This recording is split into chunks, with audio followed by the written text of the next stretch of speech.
Halo, assalamualaikum warahmatullahi wabarakatuh dulu semuanya. Selamat datang di Portal Podcast Imata. Bersama dengan aku Alisa Asfa yang akan menemani kalian dalam beberapa menit ke depan. Tentunya dengan obrolan-obrolan yang edukatif, menarik dan juga seru pastinya.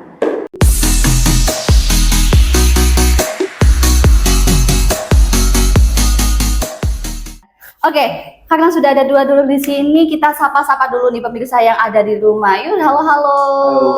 Oke, kira-kira kabarnya gimana nih? Lagi puasa semuanya nggak? Oh, pasti itu. Alhamdulillah lagi puasa semuanya ya. Di hari yang puasa ini kabarnya baik, betul?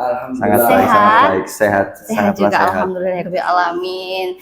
Karena kita masih menyebutnya dulur-dulur, maka dari itu kita langsung aja kenalan nih sama dua narasumber kita. Dari yang mana dulu nih? Dari Mas yang sebelah sana? Boleh. Silakan. Baik, perkenalkan di sini nama saya Dulur Luki dan dari Prodi Hukum Keluarga Islam semester 6. Dan di sini saya di organisasi Mata ini menjabat sebagai Koor PSDM, Pengembangan Sumber Daya Manusia.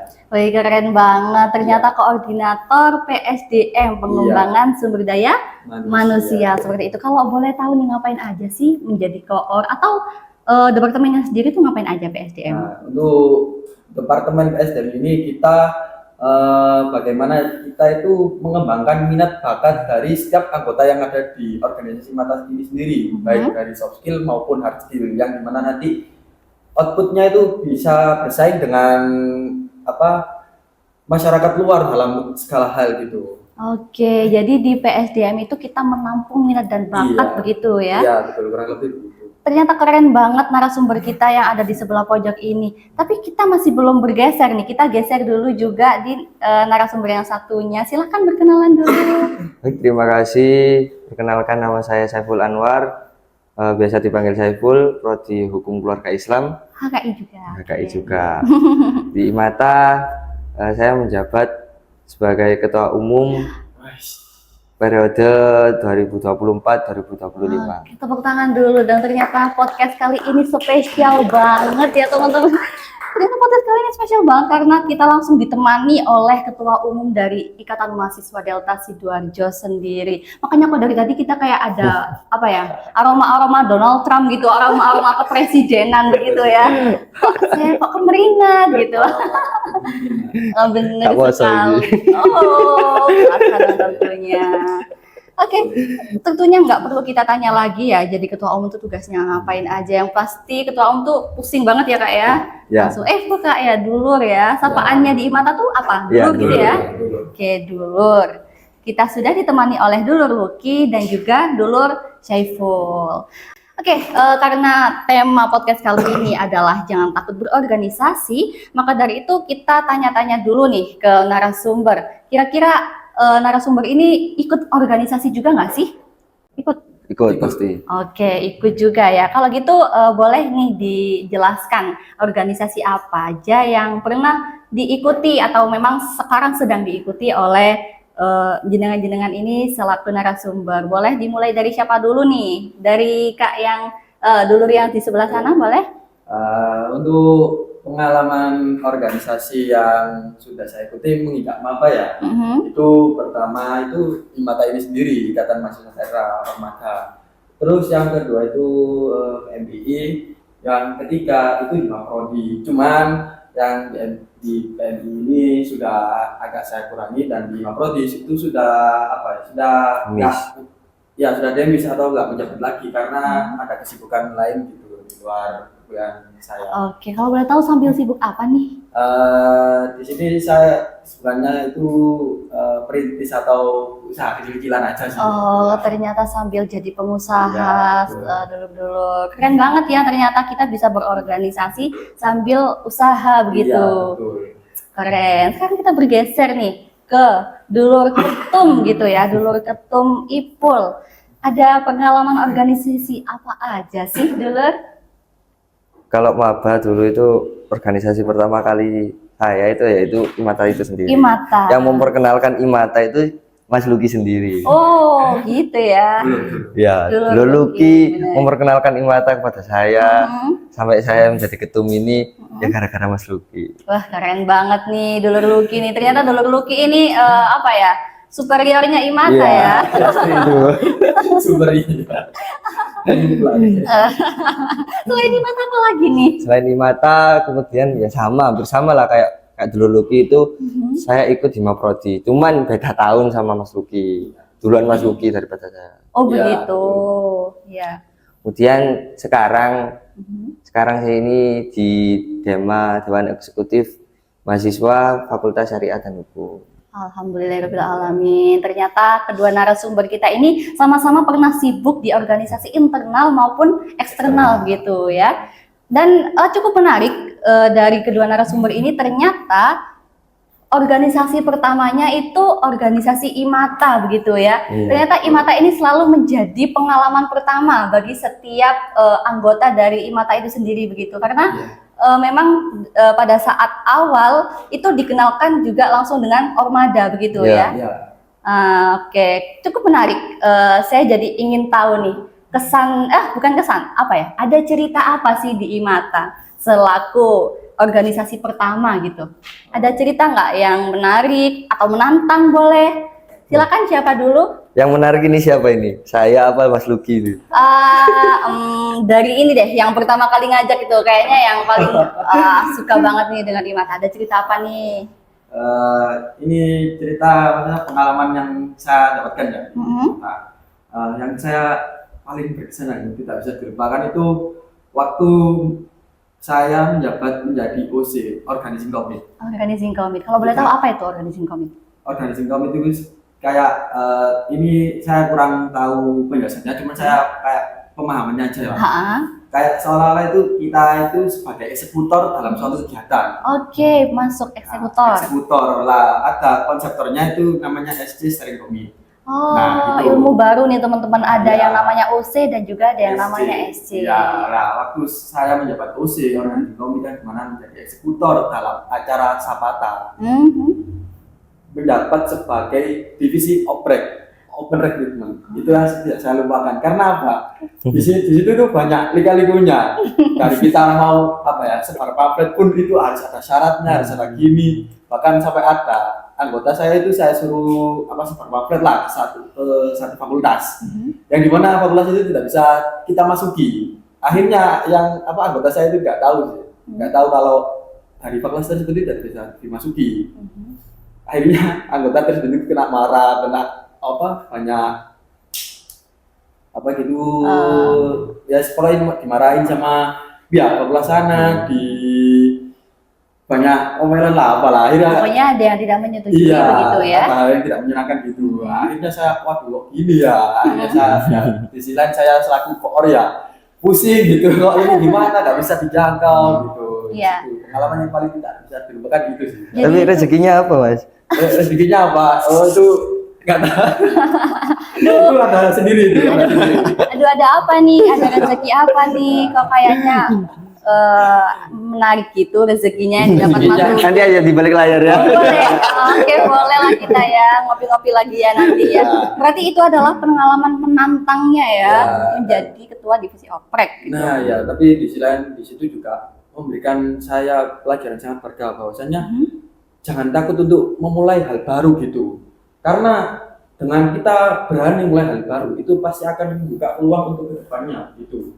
Oh, Jadi kalau kita mau melakukan ini, mungkin yes, aku samakan saja kayak kemarin. Cuman nanti kalau ada salahnya kan kita bisa buat evaluasi yang dimana dari kegagalan kemarin-kemarin itu pasti kita bisa mencari keberhasilan di masa yang akan datang. Oke, Gitu. berarti di organisasi yang Mas Luki dapatkan ini pengalaman survive begitu Iya, ya. Betul banget. Jadi bisa survive dari tantangan, dari jatuh bangun lagi, Nah. jatuh bangun lagi begitu ya. Coba aja. Siapa tahu kan pasti ada peluang.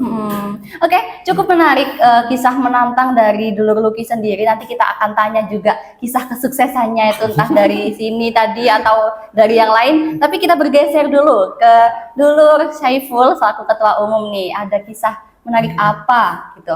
Kisah menarik ya. Kisah menarik di Imata. Gak jauh beda sih sama Lucky, tapi menurut saya yang paling menarik ya, paling menarik banget itu saat saya jadi SC dan sudah ada apa ya, mendapatkan kader. Oke. Gitu. Jadi kita punya tanggung jawab ke kader, itu yang membuat saya jadi ya terharu, sedih, bahagia sampai jadi satu. Kok bisa tuh? Kok bisa? Karena apa? Ya karena kita gampangannya di SC itu dijadikan sebagai orang tua daripada kadernya itu sendiri. Nah, kader saya itu kan saya angkatan 22 Iya, ya. betul. Nah, kadernya itu angkatan 24. Oh, yang saat ini menjadi maba. Ya. Oke. Nah, itu kita itu kayak punya tanggung jawab bahwasanya 24 ini harus bisa jadi orang lebih baik daripada SC-nya itu sendiri. Oke, itu mungkin sangat menantang ya, karena Iya. kita dituntut untuk bisa mendidik begitu. Betul. Iya. Mendidik dan juga merangkul begitu ya. Jadi di IMATA itu nggak syukur masuk, terus cari-cari kesibukan, bukan. Jadi kita dibimbing sampai selesai. Mantap sekali, kita beri tepuk tangan dulu untuk organisasi IMATA. Ternyata di IMATA itu bukan sekedar apa hore-hore mengopi begitu ya. Iya, Ternyata kita memang betul-betul dididik dan juga mendapatkan rangkulan yang hangat begitu dari kakak-kakaknya. Iya. Oke, itu cukup menantang ya. Nah, untuk kisah sukses sendiri nih, ada nggak nih? Atau memang sama-sama? Ada kisah kesuksesan yang dari SC dan OC? Satu kata deh, atau berapa kalimat gitu. Kisah suksesnya di mana? Dari Mas Saiful dulu boleh. Kisah sukses saya, sukses dalam artian apa ini? Sukses dalam artian mungkin tadi kan tantangannya di SC. Nah, suksesnya di mana gitu. Alhamdulillahnya ternyata sekarang kadernya nah gitu. Kalau saya sih suksesnya ya bener tadi di SC. Kayaknya apa ya? Walaupun saya bukan sebagai penanggung jawab atau koordinator ya, ada sendiri, nanti ada Mas Hasbi, dulu Hasbi sebagai koordinator angkatan 24. Nah, tapi saya juga merasa bahwasanya angkatan 24 ini sudah merasa sayang banget sama SC-nya sendiri. Nah, itu yang menjadi patokan saya sukses mendidik kader saya. Jadi bisa disimpulkan bahwa kesuksesan yang didapat ini kita bisa menjalin emosional Betul. bersama kader-kader sesuai dengan kerjaan SC sendiri. Oh, kerjaan ya, tanggung jawab Betul. begitu ya. Untuk Mas Lucky sendiri kisah suksesnya di apa nih? Ya ketika yang saya katakan tadi di OSIS, kalau saya itu lebih suksesnya ketika selesai acara Sapata ini, di mana saya itu ya alhamdulillah dengan keterbatasan yang kayak gitu ya, maksudnya yang tadi sulit masih fokusnya itu saya mendapatkan apa, bukan kader sih, lebih ke menarik maba atau mahasiswa baru itu kurang lebih sekitaran 80 orang kan. Yes, kita termasuk ya apa ya, puas lah kalau sudah mendapatkan, aslinya target saya sih 100 lah, cuman ya dikarenakan adanya kendala dari mabanya sendiri pun ya gimana lagi kan, kita nggak bisa memaksa kan, apa ya, nggak bisa memaksa masuk organisasi gitu. Jadi dengan 80 mahasiswa baru yang masuk ke IMATA ini merupakan menjadi goal saya atau kepuasan lah bagi diri Berarti sendiri. itu udah lebih dari 50% gitu ya dari target. Dan jika melihat evaluasi dari yang tahun setelah saya waktu ketika OC itu apa, junior saya itu ternyata masih di bawah saya. Oh, ternyata malah lebih apa, kayak merasa saya itu puas lah banget gitu dengan mencapai 80 orang, itu pun kepuasan tersendiri lah. Oke, alhamdulillah banget. Jadi bisa dari sini bisa disimpulkan bahwa kedepannya ini harus lebih baik lagi gitu ya dari divisi oprek sendiri. Oke, gini nih, aku pernah dengar nih dulur-dulur bahwa ikut organisasi tuh kayaknya cuma cari relasi yang apa ya, cuma cari AdSense, terus cuma apa ya, numpang bersosial aja, nggak ada kayak manfaatnya entah di keilmuannya atau gimana. Itu bener nggak sih? Dan apakah dulur-dulur ini sepakat bahwa relasi itu memang penting gitu, tapi bukan hanya organisasi itu cuma nyari relasi gitu? Siapa dulu nih yang mau jawab? Boleh dari Tung? Kalau untuk saya sih ya, statement berorganisasi itu cuma cari relasi dan gak ada manfaatnya. Aslinya itu manfaat itu bukan dicari ya, tapi dibentuk. Jadi kita mau apa, kita harus berusaha apa, itu yang kita manfaatkan. Ya maksudnya kita yang itu yang kita dapatkan gitu. Contoh lah, contoh lah, bukan organisasi, magang lah kita ya, magang. Kalau kita nggak ngapa-ngapain di situ, kita nggak dapat manfaatnya. Tapi kita mau bergerak, mau berusaha, pasti dapat manfaatnya, walaupun itu sekecil apapun. Iya kan? Benar. Kalau kita nggak mau gerak, ya udah kita tidur aja, ngapain kuliah, ngapain berorganisasi gitu loh. Jadi penting, relasi memang penting dan akan didapat, tapi untuk mendapatkan manfaat itu kita yang bergerak Iya. sendiri begitu. Ya kayak gampangannya ya gampangannya kita berdoa, tapi nggak ada usaha. Usaha tanpa doa itu bohong, sombong. Kalau doa tanpa usaha itu bohong. Nah, itu keren banget. Ini bisa dijadikan kata-kata hari ini ya. Bolehlah dijadikan kata-kata hari ini mumpung lagi bulan puasa begitu kan. Bahwa penting banget kita berdoa dan juga berusaha. Mungkin dari Mas Luki mau nambahin juga apa setuju atau enggak dengan statement yang tadi? Hampir mirip sih, setuju, cuman di sini saya ingin menambahin lebih kayak relasi itu emang penting, cuman kalau ingin mendapatkan manfaat kita harus pakai mindset, kita harus bisa cari manfaat. Jadi kayak pemikiran kita itu harus bagaimana sih kalau aku dengan bersosialisasi dengan anak-anak ini semua aku bisa harus ambil manfaatnya gitu. Jadi kayak utamakan mindset kita itu harus bisa ambil sisi positifnya. Jangan kayak nongkrong aja, mau kita mabar ML lah kan, ya kurang lah manfaatnya kan. Kalau kita berangkat nih dari rumah ngopi ya, sampai sharing lah kan, itu kan dari macam kita mau sharing ya. Kalau sampai di lokasi kita sharing kan, bahas sharing kan bebas ya, entah sharing tentang permasalahan terkini atau masalah kuliah, tugas kuliah atau apapun yang ada di organisasi. Nah itu kan merupakan sebuah kemanfaatan yang berupa ilmu itu dari atau wawasan baru lah gitu. Jadi penting juga, dan mindset kita itu harus kita perbaiki biar kita bisa mengambil dari kemanfaatan dari kegiatan kita tersebut itu.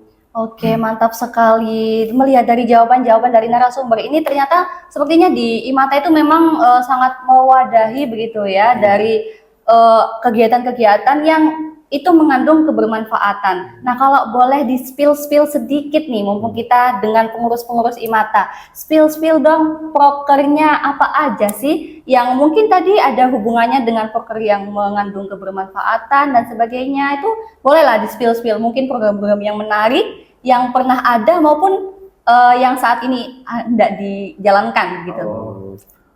Tadi Siapa dulu ini? Ya, boleh nih dari boleh dari PSDM. Nah, dari PSDM dulu ya kan. Kapan hari 2 minggu kemarin kalau nggak salah, waktu sebelum puasa itu hari Sabtu, itu dari PSDM sendiri sudah melaksanakan sporten atau sport rutin, roten lah bahasa Inggrisnya. Nah itu kegiatannya itu kita olahraga gitu, olahraga rutin, yang dimana dalam olahraga tersebut itu kita juga melatih bakat anggota-anggota yang ada di mata ini. Yang kita mengadakan olahraga itu badminton, ya kan? Dari setiap hari kalau kita rutinkan kegiatan sportan ini, badminton, futsal terus menerus, kan pasti akan ada soft skill yang terbentuk dari anggota itu sendiri. Benar. Secara tidak langsung itu mereka terlatih kan, entah badminton, aku jadi paham kayak gini gerakannya gitu, atau cara ini tekniknya gini, futsal kayak gitu, tekniknya kayak gini. Nah, dimana nanti kalau semisal ada perlombaan di SMA untuk perlombaan umum, kita tuh bisa mendaftarkan mereka untuk ikut lomba ya. Nah, itu kan merupakan output kita, dari mereka itu terlatih untuk mengikuti untuk olahraga di bidangnya itu. Iya, di bidangnya itu. Oke, ternyata cukup menarik. Aku baru tahu kalau di IMATA itu ternyata juga peduli dengan olahraga, sport seperti itu ya. Karena memang nggak semuanya mahasiswa baru atau anggota universitas, mahasiswa dan sebagainya itu hanya bergerak di bidang intelektual gitu ya. Iya, betul. Ternyata di PSDM juga dipedulikan guys terkait olahraga. Ada lagi nggak nih yang mau dijalankan ke depan? Mungkin selain olahraga?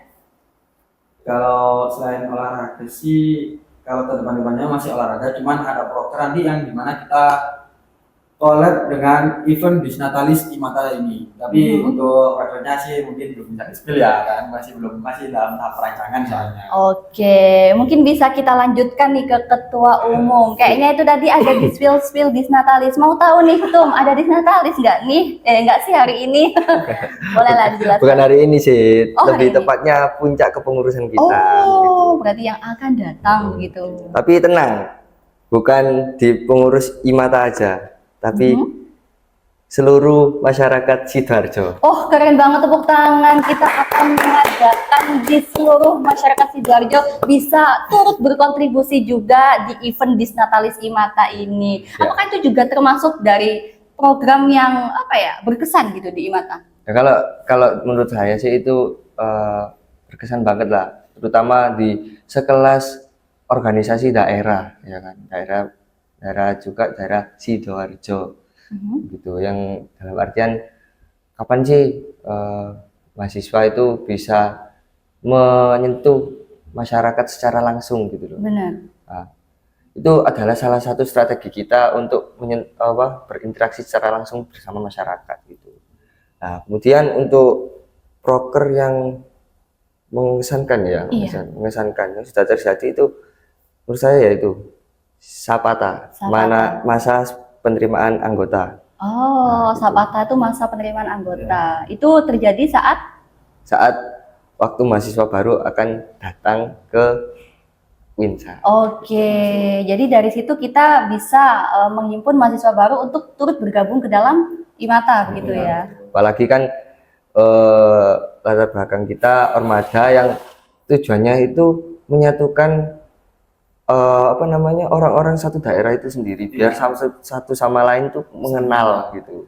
Oke. Soalnya dulu itu waktu saya maba itu orang yang tak kenal di daerah saya sendiri, Mas dulu Luki saja. Iya. Ya, yang lain nggak ada yang kenal. Oh. Tapi semenjak saya ikut Imata itu sendiri yang mewadahi, yang bertemu banyak ya kayak gini. Ada yang dari Porong, ada dari Jarjo Kota, Waru dan lain sebagainya ya kan. Itu kemana-mana saya gak bingung, gak terus-terusan main sama Lucky. Bukan saya gak mau main sama Lucky, bukan. Waduh, Cuman kan hati-hati, Mas Lutfi. gantian kan ya. Jadi nggak usah pulang sama saya. Ada gangguan ya. Aduh, ternyata cukup menarik. Jadi dari sini kita bisa tahu ternyata relasi yang kita dapatkan di organisasi itu cukup penting dan juga nggak disangka-sangka. Ternyata ada loh teman yang sedaerah dengan ini begitu ya. Gitu. Tapi aku cukup bingung nih, kenapa sih kok sekarang kita itu, apalagi kita tuh Gen Z ya, kenapa malah lebih susah buat mendapatkan teman dari sekitar gitu? Apa karena kita hanya fokus di teknologi digital seperti handphone atau gimana gitu? Menurut dulu sepakat nggak sih? Kalau menurut saya sih ya, teman sekitar kita sendiri. Aslinya sih gimana ya? Genzi, benar. Gengsi. Keren banget itu teman Genzi semua dengan gengsi gitu ya. Itu yang saya di tempat saya juga pun ya, kan emang saya ini tipikalnya orang kayak sungkan sama orang-orang yang lebih tua ataupun teman sendiri yang kurang akrab pun saya itu kayak merasa kurang enakan gitu orangnya. Tapi ya saya akhirnya ya mau lah berteman dengan mereka, cuman kayak mereka itu kayak dekat sama saya juga dia takut, dia gengsi juga. Kenapa saya nggak ada apa-apanya gitu, maksudnya bukan orang pinter juga enggak, orang baiknya juga enggak gitu loh. Kenapa gengsi gitu loh? Dan di sini dia juga kadang ngerasa itu gengsi gitu juga, kayak kok moro-moro tiba-tiba sok dekat gitu loh kan. SKSD. Kayak gitu loh. Oke, menarik banget ini Gen Z dan gengsi itu tadi ya. Nah, aku kepo nih, apakah ya Imata ini itu relevan nggak sih dari kita tadi yang Gen Z sama dengan gengsi tadi? Organisasi Imata ini relevan nggak? Sedangkan di teknologi yang semakin maju ini semakin membuat kita nggak mengenal dengan orang-orang sekitar gitu. Apakah masih relevan? Boleh lah dijawab sama Tum deh. Yang kurang lebih tahu. Menurut saya sih ya kembali lagi ke pertanyaan yang sebelumnya itu kan ya, manfaat Kalau bisa dikatakan relevan itu kan bahasanya organisasi itu bisa memunculkan manfaat itu sendiri kan ya. Tetapi manfaat itu ya tadi nggak bisa dicari, tapi manfaat itu dibentuk. Jadi IMATA itu atau organisasi daerah itu sendiri bisa dikatakan relevan tergantung dari perspektif orang itu sendiri. Jadi contohlah aku menganggaplah aku yang mendapatkan manfaat dari organisasi A, ya kan. Tapi dulur Luki beranggapan bahasanya di organisasi A saya dulur Luki gak mendapatkan manfaat. Ya itu tadi. Menurut dulur Luki organisasi A itu tidak relevan. Tapi menurut saya organisasi A ini relevan karena saya mendapatkan manfaat itu sendiri. Oke, tentang relevansi seperti itu. Aku juga ingin tahu nih dari yang katanya tadi relevan itu perspektif dan sebagainya. Sebenarnya IMATA itu sampai sekarang masih terus nggak sih mengejar untuk tantangan-tantangan dalam kedepannya, entah itu dari hal relevansi sehingga bisa relevansi dari semua kalangan untuk Gen Z dan sebagainya. Itu apakah IMATA itu ada tantangan terbesar untuk mengarah ke sana gitu? Tantangannya Ada gimana? besar banget malah. Ya organisasi ini kan banyak lah ya kan, apalagi kita di era digitalisasi. Puasa Ya, salah ya, belibet puasa. gitu. Ya, belibet. Hanya puasa. Otak dan perut tidak sinkron. Karena kan digitalisasi ini kan banyak berpengaruh pada Gen Z terutama dan generasi baru ini Gen Alpha. Benar. Mau masuk organisasi itu banyak statement yang buruk lah tentang organisasi itu sendiri. Ya contoh lah, apain organisasi nanti jualan risol. Waduh, Itu yang kacau. kacau itu ya. Padahal ya tadi manfaat itu nggak perlu dicari, manfaat itu dibentuk. Gitu.